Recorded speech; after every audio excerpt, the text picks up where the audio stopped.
In this video, I'm teaching you how to be more resilient. I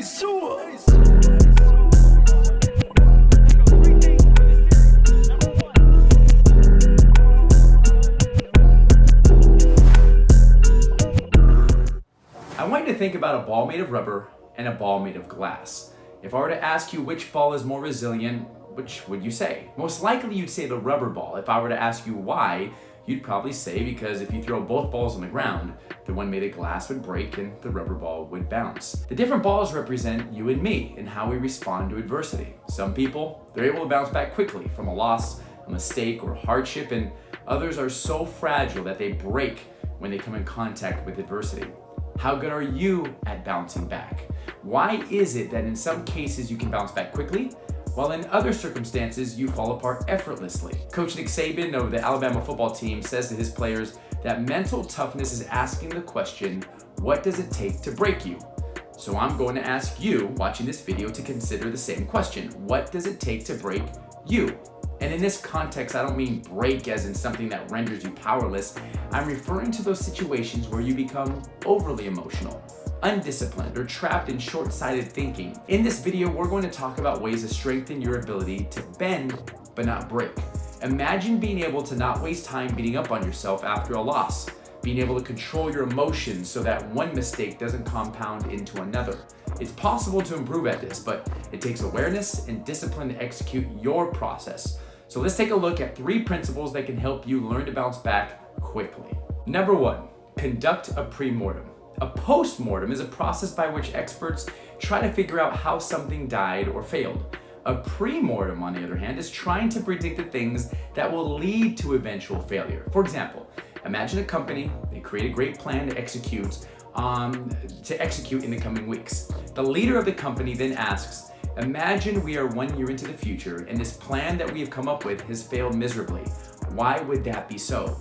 The group would then have to comb through as many scenarios as they could that would lead to failure. The list they come up with, it leads to things that they have to either avoid or have a plan for. One of the reasons you may struggle when adversity strikes is because you have this image in your mind that all will be well. You visualize success so much that you haven't even stopped to consider the potential pitfalls you'll run into. You're more likely to break when the high expectations you have don't match reality. Conducting a pre-mortem can help you with this. Before you execute that plan, play that game, give that presentation, take that test, compete in that event, pause to ask yourself the question, what are some things that are both within my control and not in my control that can lead to failure? The answers to that question will shine a light on what you need to avoid or what you need to have a plan for. This leads us perfectly into the next thing you can do to cultivate resilience. Create a bounce back plan. The former boxer Mike Tyson has one of my favorite quotes. Everyone has a plan until they get punched in the face. A bounce back plan is having a plan for when you get punched in the face. Responding effectively starts with accepting that getting punched in the face is part of the game. And if you want to succeed, you can't get mad that you get hit. You just need to be prepared for it. To do this, take a look at the results from your pre-mortem. There are some things from that exercise that you can't avoid. You can only have a plan for them. What are you going to do when those things happen? What are you going to do to control your emotions? How are you going to remind yourself to keep the main thing the main thing?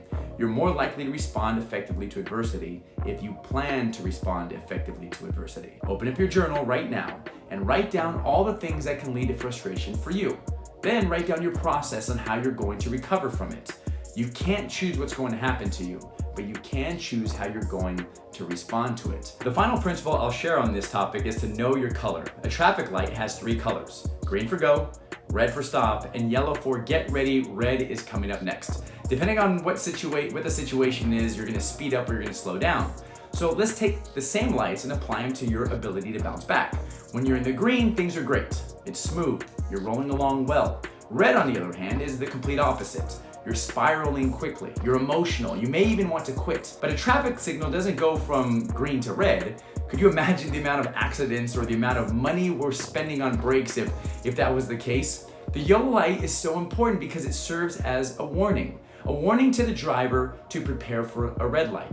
A yellow light in this case represents a small loss, a turn of momentum.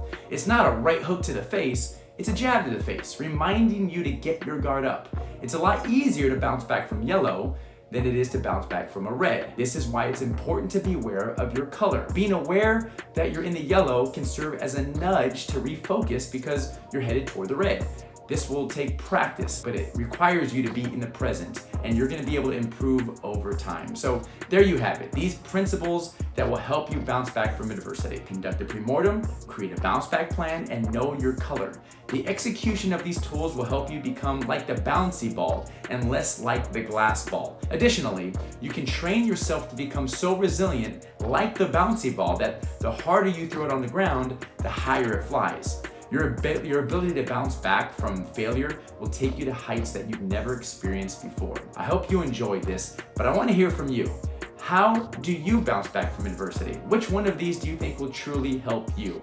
As always, please like and subscribe to this channel. Your support will help us grow. And if you want to be alerted when the next video is out, hit the bell and you'll be the first to know. Thanks for joining me, and we'll see you next week.